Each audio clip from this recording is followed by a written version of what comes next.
కొత్తగూడెంలో drunk and drive case ఒక యువకుడి ప్రాణం తీసింది. కోర్టుకి హాజరై జరిమానా కట్టాలని లేకపోతే జైలుకి వెళ్లాల్సి వస్తుందన్న ట్రాఫిక్ పోలీసుల మాటలతో భయాందోళనకు గురై ఆత్మహత్యకు పాల్పడ్డాడు మనం ఫోటోలో చూస్తున్న యువకుడు. ఈ ఘటన భద్రాద్రి జిల్లా కొత్తగూడెం 1 టౌన్ పోలీస్ స్టేషన్ పరిధిలో జరిగింది.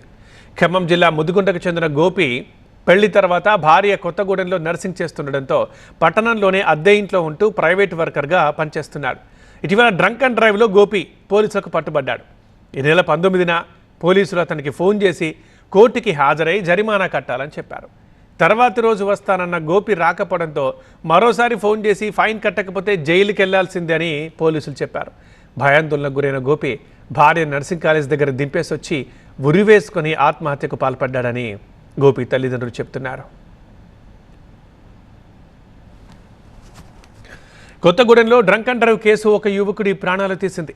కోర్టుకు హాజరై జరిమానా కట్టాలని లేకపోతే జైలుకి వెళ్లాల్సి వస్తుందన్న ట్రాఫిక్ పోలీసుల మాటలతో భయాందోళనకు గురై ఆత్మహత్యకు పాల్పడ్డాడు గోపి.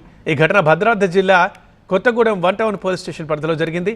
ఖమ్మం జిల్లా ముదిగుంట వాసి గోపి మనం ఫోటోలో చూస్తున్నాం. తనకి పెళ్ళయింది. పెళ్లి తర్వాత భార్య కొత్తగూడెంలో నర్సింగ్ చేస్తుండటంతో పట్టణంలో అద్దె ఇంట్లో ఉంటూ ప్రైవేట్ వర్కర్గా పనిచేస్తున్నాడు.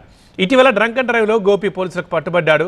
దీనికి సంబంధించి పోలీసులు ఫోన్ చేసి ఫైన్ కట్టకపోతే జైలుకి వెళ్లాల్సి వస్తుందని చెప్పారు. దీంతో భయపడిపోయిన గోపి ఆత్మహత్య చేసుకున్నాడు.